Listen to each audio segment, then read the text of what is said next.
Hello everyone, welcome to Sanmarga classes.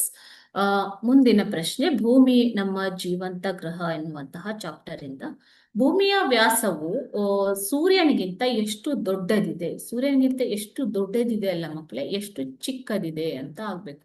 ಸೂರ್ಯನಿಗಿಂತ ಎಷ್ಟು ಚಿಕ್ಕದಿದೆ ಅಲ್ವಾ? So ಭೂಮಿಯು ಸೌರಮಂಡಲದಲ್ಲಿ 5ನೇ ಅತಿ ದೊಡ್ಡ ಗ್ರಹ. ಓಕೆನಾ?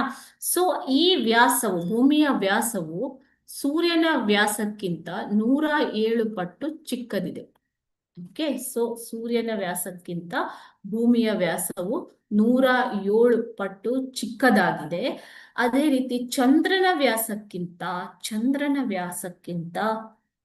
ಸುಮಾರು 4 ಪಟ್ಟು ದೊಡ್ಡದಾಗಿದೆ. ಚಂದ್ರನ ವ್ಯಾಸಕ್ಕಿಂತ ಭೂಮಿಯ ವ್ಯಾಸವು 4 ಪಟ್ಟು ದೊಡ್ಡದಾಗಿದೆ. ಆದರೆ ಸೂರ್ಯನ ವ್ಯಾಸಕ್ಕಿಂತ ಎಷ್ಟು ಚಿಕ್ಕದಾಗಿದೆ ಮಕ್ಕಳೇ? 107 ಪಟ್ಟು ಚಿಕ್ಕದಾಗಿದೆ. Okay, thank you.